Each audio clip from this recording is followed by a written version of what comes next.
Good morning everyone, I welcome you all to the social science 2.0। मेरा नाम है शिवम दुबे और आज हम लोग स्टार्ट करने वाले हैं ज्योग्राफी का चैप्टर नंबर 1 जिसका नाम है resource and development.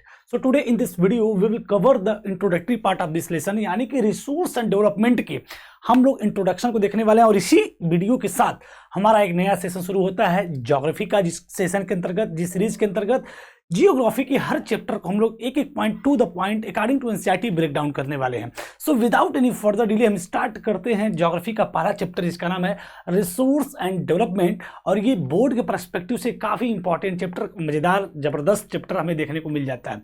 Resource and development की बात करें तो सीधे टू द पॉइंट हम डिस्कशन पे आते हैं और बात करेंगे इस पूरे चैप्टर में उन सभी टॉपिक्स की जो टॉपिक्स कंसोलिडेट इस चैप्टर में हमें देखने को मिलते हैं। क्योंकि एनसीईआरटी के 10 पेजेस आपको पूरे देखने को मिल जाते हैं, 1 2 3 4 5 6 7 8 9 10, टोटल 10 पेज आपको इस पहले चैप्टर में देखने को मिलते हैं, जिसके थ्रू हमें इस पूरे चैप्टर की लर्निंग लेनी है और क्या क्या लर्निंग आउटकम हमको जानना है, क्या क्या सीखना है इस पूरे चैप्टर में। तो सबसे पहले हम लोग जानेंगे टॉपिक्स टू बी कवर्ड। पहला टॉपिक इंट्रोडक्शन, क्या है introduction, and the second topic is that classification of resource and development of resource.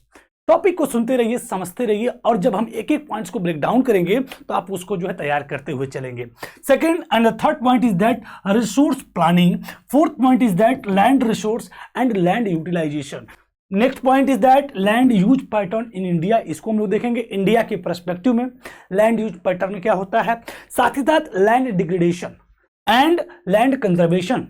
तो कंजर्वेशन के क्या क्या मेजर्स को, लैंड में डिग्रेड कैसे होता है, लैंड में डिग्रेडेशन कैसे देखने को मिलता है और साथ ही साथ उसको कंजर्व कैसे हम लोग कर सकते हैं। And the last point is that soil को भी, यानी मिट्टी को भी हम लोग एज ए रिसोर्स कंसीडर करेंगे और सॉइल इरोजन, सॉइल कंजर्वेशन, इस टॉपिक के साथ इस पूरे चैप्टर को हम लोग क्या कर लेंगे, कंप्लीट कर लेंगे।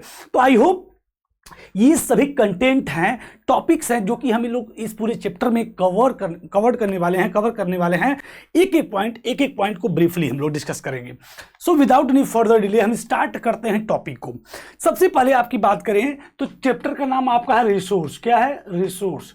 तो रिसोर्स जब शब्द आता है आपका तो आपको समझना पड़ेगा जो भी चीजें आप अपने आसपास देखते हैं, अपने इन्वायरमेंट में जो भी चीजें आप देखते हैं जिससे आपकी नीड सेटिस्फाई होती है, अपने इन्वायरमेंट में जितनी भी चीजें आप देखते हैं आपके ही इन्वायरमेंट में जिससे आपकी नीड क्या हो, फुलफिल हो, सेटिस्फाई हो, उन सभी चीजों को आप क्या बोल सकते हैं, रिसोर्स। फॉर एग्जाम्पल के लिए अगर आप बात करें धरती की तो ये धरती आपकी है और इस धरती पे जो भी चीजें हैं और भी बहुत सारी चीजें हैं, लेकिन जैसे आप देख सकते हैं इन सभी चीजों को, ये सारी चीजें हम कंसीडर करते हैं रिसोर्स। लेकिन क्या सिर्फ इतनी ही चीजें हैं धरती पे? बहुत सारी चीजें हैं, बहुत सारी चीजें हैं। तो क्या उनको हम क्यों रिसोर्स कंसीडर नहीं करते हैं? और भी बहुत सारी चीजें हैं जिनको रिसोर्स कंसीडर करते हैं। तो क्या मेजर्स हैं, क्या पैमाना है जिस पैमाने के आधार पे हम किसी चीज को रिसोर्स बोलते हैं और किसी चीज को रिसोर्स नहीं बोलते हैं, उस चीज को समझते हैं। तो सबसे पहले प्रॉपर हम इस चैप्टर का जो हमारा चलने वाला है रिसोर्स एंड डेवलपमेंट का पर्सपेक्टिव, रिसोर्स एंड उसका डेवलपमेंट का पर्सपेक्टिव, यानी रिसोर्स पे हम क्वेश्चंस को देखेंगे, डेवलपमेंट पे हम लोग क्वेश्चंस को देखेंगे। यानी बेसिक थीम जो इस चैप्टर की है रिसोर्स और डेवलपमेंट, उसी पे ही सेंट्रलाइज होकर हमारा डिस्कशन चलता रहेगा। लेकिन आई होप आप समझ पा रहे होंगे कि हमने क्या पढ़ा।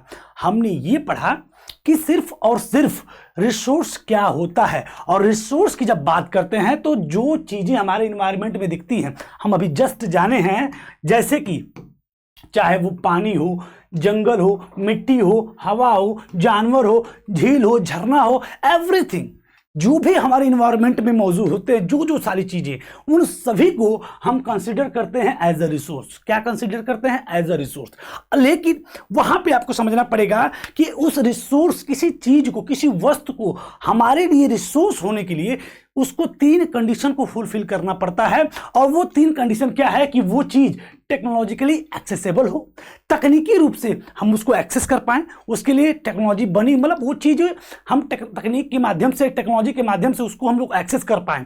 साथ ही साथ इकोनॉमिकली फिजिबल हो, यानी कि उससे हमें लाभ भी हो, आर्थिक लाभ भी हो। ऐसा ना हो कि उस रिसोर्स की हमने उस रिसोर्स को ग्रैब करने की टेक्नोलॉजी तो हम पा गए, लेकिन उस रिसोर्स को फाउंड करते करते हमारा उस रिसोर्स की वैल्यू से ज़्यादा हमारा खर्च हो गया, तो वो टेक्नोलॉजिकली एक्सेसिबल, टेक्नोलॉजिकली क्या एक्सेसिबल तो है, लेकिन इकोनॉमिकली फीजिबल वो रिसोर्स नहीं होगा। दूसरी चीज, वो कल्चरली एक्सेप्टेबल होना चाहिए, यानी उस वस्तु की, उस रिसोर्स की हमारे सोसाइटी में, हमारे देश में कल्चरली एक्सेप्टेंस भी होनी चाहिए, वो स्वीकार्य भी होना चाहिए। जैसे कि यानी कि अगर कोई वस्तु जो हमारे इन्वायरमेंट में मौजूद है हमारे नीड को सेटिस्फाई कर रही है, तो उसको हम बोल सकते हैं रिसोर्स, बट उसको 3 कंडीशन को फुलफिल करना पड़ेगा। और वो तीनों की तीनों कंडीशन क्या है कि वो चीज टेक्नोलॉजिकली एक्सेसिबल होनी चाहिए, इकोनॉमिकली फीजिबल होना चाहिए और कल्चरली एक्सेप्टेबल होना चाहिए। अर्थात यही से इसकी डेफिनेशन बनकर तैयार होती है कि everything available in our environment which can be used to satisfy our needs. हर वो चीज जो हमारे इन्वायरमेंट में मौजूद होती है, जिससे हमारी नीड सेटिस्फाई होती है, हमारी जरूरत पूरी होती है, वो सारी चीजें रिसोर्स कहलाती हैं। क्या कहलाती है? रिसोर्स कहलाती है। But provided it is technologically accessible, economically feasible and culturally acceptable, तब हम उस चीज को क्या बोल सकते हैं?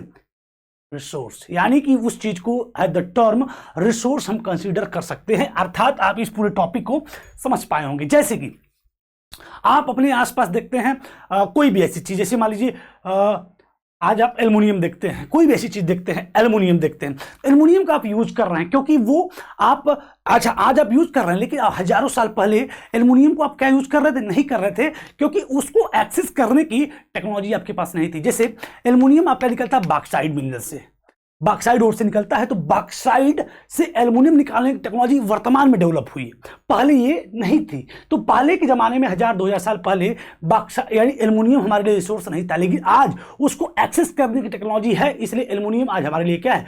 एज अ रिसोर्स हम कंसीडर कर सकते हैं। यानी वो चीज जो टेक्नोलॉजिकली एक्सेसिबल हो, इकोनॉमिकली फीजिबल हो और कल्चरली एक्सेप्टेबल हो, that things are called resource। यानी कि रिसोर्स हम समझ चुके हैं, लेकिन जब आप एनसीईआरटी पेज को टर्न करते हैं तो पहले पेज पे आपको एक डायग्राम देखने को मिलता है। क्या मिलता है? एक डायग्राम देखने को मिलता है, और इस डायग्राम में आप देखते हैं नेचर को, टेक्नोलॉजी को और इंस्टीट्यूशंस को। ये तीनों आपस में इंटरडिपेंडेंट होते हैं, यानी नेचर, टेक्नोलॉजी और इंस्टीट्यूशन, ये तीनों आपस में क्या होते हैं? इंटरकनेक्टेड होते हैं। क्या होते हैं? इंटरकनेक्टेड होते हैं, इंटरलिंक होते हैं। जैसे कि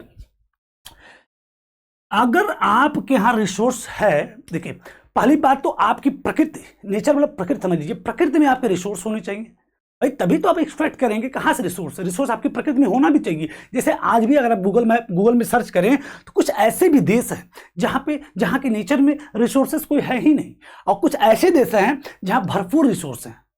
जैसे दुबई हो गया, जो भी खाड़ी प्रदेश है, देखा जाए तो वहां पे क्रूड ऑयल भरपूर मात्रा में, जिसको बेच के वहां के देश क्या हो रहा है? अमीर हो रहा है। यानी कि नेचर में आपके रिसोर्स होना चाहिए। अब उस नेचर में से उस रिसोर्स को निकालने की टेक्नोलॉजी होनी चाहिए। क्या होनी चाहिए? टेक्नोलॉजी होनी, यानी कि टेक्नोलॉजी, नेचर और इंस्टीट्यूशन, और बाद में आपका क्या है? Human beings.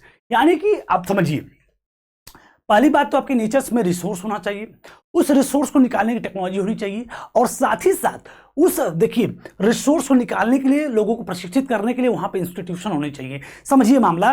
और सबसे इंपॉर्टेंट फैक्टर ह्यूमन बीइंग्स भी होनी चाहिए। यानी रिसोर्स के लिए जो सबसे इंपॉर्टेंट चीज बनती है वो ये 4 चीजें बनती है। अगर ये 4 चीजों में से कोई भी 1-2 चीज अवेलेबल नहीं रहती है तो वहां पर रिसोर्स का कंसीडर करना काफी इंपॉसिबल हो जाता है। जैसे कि जुपिटर एक आपका प्लेनेट है, जुपिटर पे हम लोग सुनते हैं कि हीरे की बारिश होती है।